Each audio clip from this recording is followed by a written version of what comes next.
Yeah, they want it. So which one do you think? The hearing for Lilac. Okay, but There's Eric's. It was right after the guy named Eric Sobolski or something. Is it Ron? oh, it's gonna be Potter. Is it John Potter? The guy that was like, hey, I thought Jim Potter. Jim Potter. That's what they said. Something between Jim Potter. I've been double checking some of these in my pages.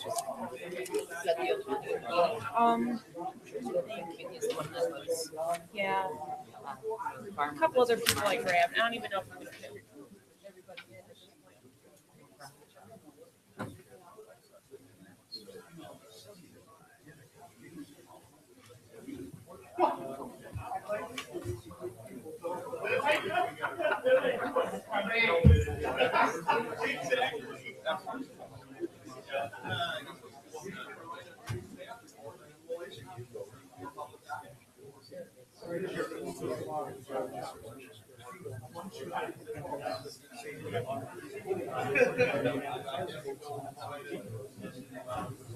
Good question.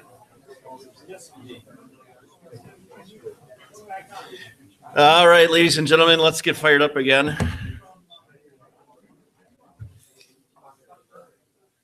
Paging one clerk and one attorney. One clerk and one attorney.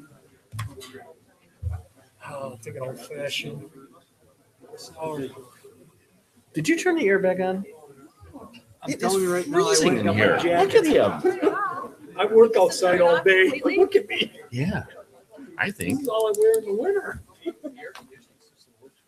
No kidding. I can't believe you're not going like this. I didn't know our budget relied on such.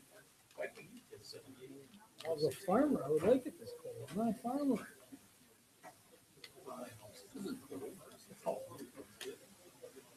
My house ain't under 74 the rest of the year. Oh yeah, well, that's a whole different story. I don't run the air. It's supposed to be terrible. All right, let's begin with the Plan Commission. 6A, conditional use for Art Gamroth. That was adjourned to a date certain of June 14th, and so we don't have anything, no action to take on that. On to B, accessory building for Tony Marciniak, W228 South 5215 Swallow Court, part of WAKT 1395061. This is for recommendation to the town board. Is Tony here?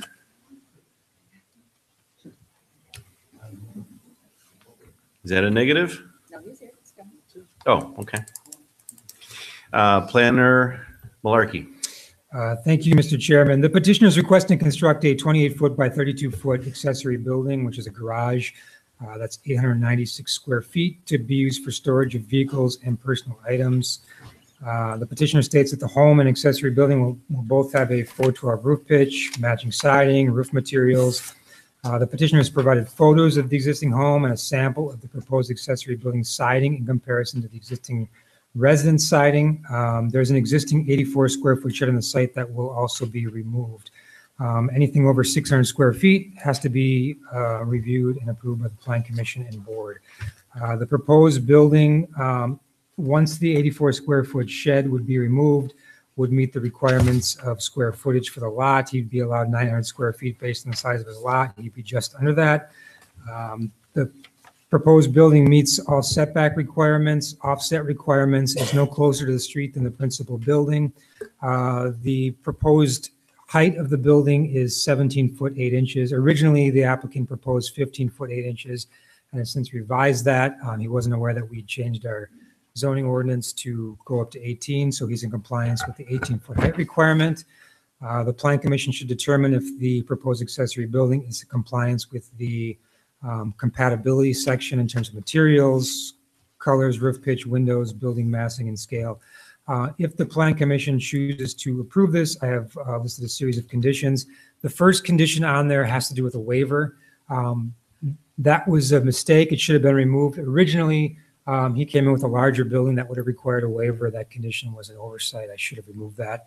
And the second condition as well would need to be changed from 15 foot 8 feet in height to 17 foot 8 feet in height since he's revised his application. Any questions for the planner or the petitioner? Thanks for waiting. Is there a motion? I make a motion, we approve subject to all our conditions. In a second? Any discussion? All in favor? Aye. Opposed? Motion carries.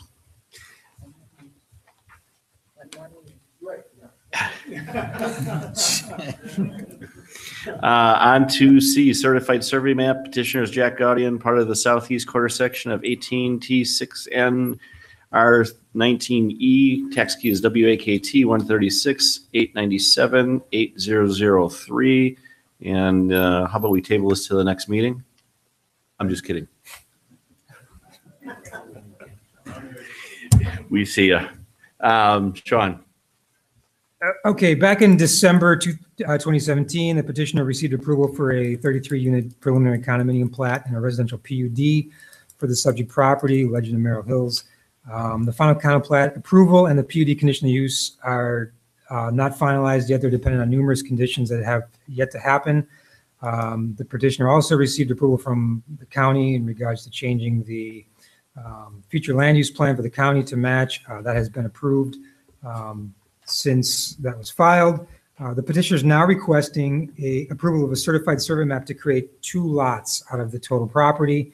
Lot 1 would encompass the residential portion of the condo plat, which also includes the 1 lot on Oak Knoll Drive that was not part of the property. So that would encompass Lot 1.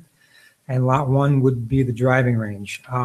The original preliminary condo plat that was approved included a note on it that stated that Outlot 1 would be, that the driving range would become Outlot 1 in a future CSM. So this was known that this would happen at some point. The only comments I have is the lot boundaries between Lot 1 and Outlot 1 don't quite match what was in the preliminary condo plat. There's a small portion of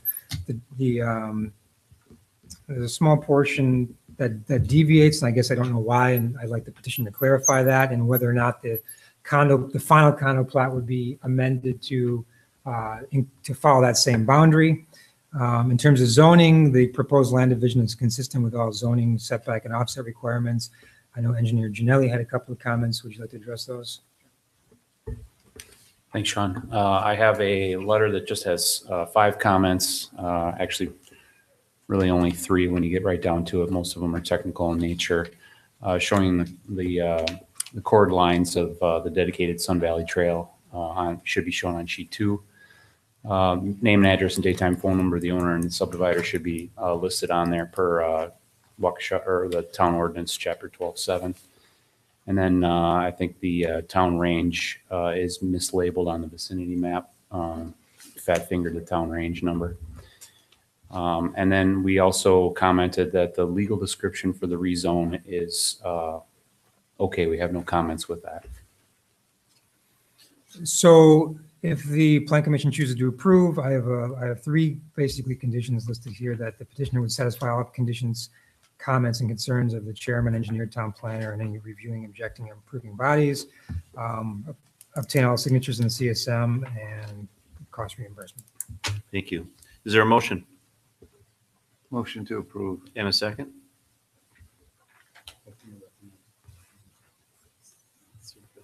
Yes. In a second? Any discussion? All in favor? Aye. Opposed? Motion carries. On to site plan. I'm sorry, what did I miss? What is the S, Jeff? Because we got a deviation. I'm sorry, I missed it. Is it? It's something we can work out after the fact. It's a minor thing. I just want to make sure the condo plat matches the CSM. I think he's aware that he needs that. On to site plan of operation. The petitioner is Mark McClintock, This is for Fox River Christian Church at South 46 West 24130 Lonsdale Road, part of WAKT 1384998. This is for recommendation to the town board. Planner Marlaki. Thank you. The petition is requesting amendment to the existing site plan of operation for the church to build a new entry atrium gathering space on the front that would be used both before and after service. The space would also be used, could be used 7 days a week for meetings, gatherings, not just for the church, but potentially for the town as well. 3,000 square feet of the existing building footprint, basically the entry, the outdoor walk, the drive-through canopy would be removed and then replaced with a 6,075 square foot addition, which is the atrium and the drive-through canopy, and then 1,060 square feet of concrete walk. The total impervious area would be increased by 520 square feet after the renovation. No changes to the existing parking or the circulation are approved. So the site would function essentially the same as it does now. This is just a new addition. The church has been on the site since 2000. The latest site plan of operation amendment was approved in 2012. That included a master plan for a future building addition to the west, the parking lot expansion, and a soccer field. Phase 1 included a portion of the parking lot expansion, masquerading stormwater facilities for the full build-out and preliminary construction of a second driveway on the Lonsdale Road. The future building expansion that would happen on the west side of the building, they still have to come back for that. It was basically a general plan that was approved. When that expansion actually happens, they'd have to come back and amend their site plan of operation for that as well. The plan of operation is basically 9 a.m. to 9 p.m. Sunday through Saturday with a maximum of 35 employees. That's consistent with the existing plan of operation for the church as it stands today. In terms of parking, there are 669 parking spaces on the site for the current building. The overall master plan that was approved is for a total build out of 1,304 spaces. Town zoning requires 1 space for every 2 seats for churches and places of assembly. Since this is being used as a gathering space before and after service, and if it was used by outside of the town, otherwise it would require basically no extra parking spaces because it's already accounted for in terms of the use. In terms of landscaping, for already existing sites, when you exceed 25% of the assessed value, you have to provide certain landscaping. That is not the case here. However, since it is a building addition, they still have to provide landscaping on the building foundation. They're required to do 108 points of landscaping. They provided 138 points of landscaping and is in compliance with the ordinance. In terms of architecture, it matches and is consistent with the existing building. No exterior lighting is proposed. Any additional signage that would be a part of this would have to be approved with the signage permit. I know there was something shown on the building, but that was general nature. Any specific signage would need to come back for approval. And then in terms of zoning, it's consistent with setbacks, offsets, et cetera. So if the plan commission chooses to approve, I have included 13 conditions. Thank you. Is there a motion? I will move for approval of the request with the conditions that are included in the staff recommendation for approval. And a second. Wow. Too late.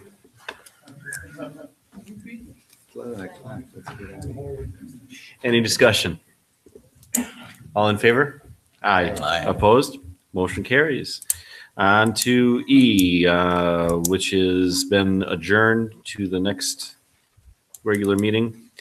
So we can move on to F, citizens' comments regarding plan commission meetings. Is there a motion for discussion? I have a motion.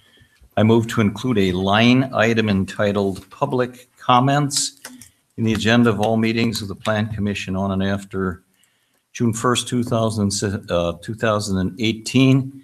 I would ask that someone second that for discussion, and I will explain. Is there a second? Wait, what does the agenda say? Citizens' comments, plan commission meetings. Oh, I'm sorry. Fine. I thought you read it with citizens' comments, time for citizens' comments. Fine. Negative. Got it. Okay. Discussion. Sure, quickly. This was discussed briefly at a recent town board meeting, but we came to find that we had citizens' comments. I've referred in the motion to public comments, but same thing, citizens' comments at Plan Commission meetings for many years. And I think it was in February of last year or thereabouts, that line item disappeared from the agenda. Nobody seems to quite know why. That is kind of a mystery, but this would reinstitute the ability to have citizens offer public comments at Plan Commission meetings. I would encourage thoughtful consideration for that so we can have citizens' comments and public participation at Plan Commission meetings. So that's what that's all about. Any discussion?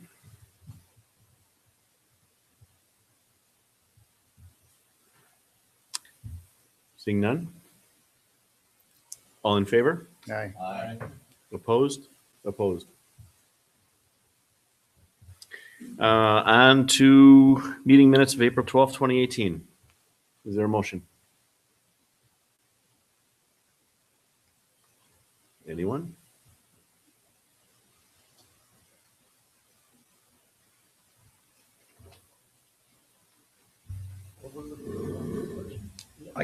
It's move to approve the minutes of the meeting of April 12th, and I would just note that I think Commissioners Flanagan, Ramirez were absent, if I'm reading the minutes correctly, but I would move for approval.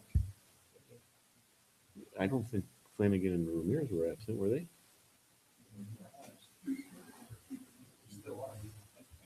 Can we have this to approve? They wouldn't have no, there's just two. Flanagan and Ramirez were both absent. You know that for sure? And were you absent? Yes. Yeah, Commissioners Flanagan and Ramirez were absent. Yes. Then we cannot vote on that, can we? There's two opinions on that. It could be a two to with 3 abstentions. You can vote on it, Jim. You're one. You brought it up. You just didn't come back to the town board. Okay, fair enough. All in favor? Aye. Opposed? And abstain? Aye. Thank you. And adjournment. Is there a motion? And a second? Second. All in favor? Aye. Opposed? Motion carries. We are adjourned and the town board meeting will begin shortly.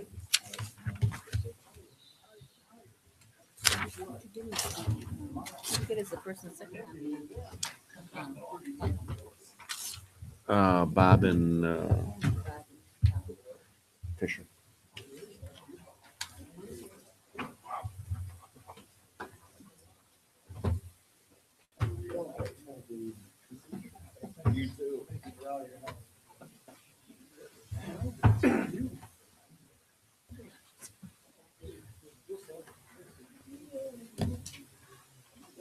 Yeah.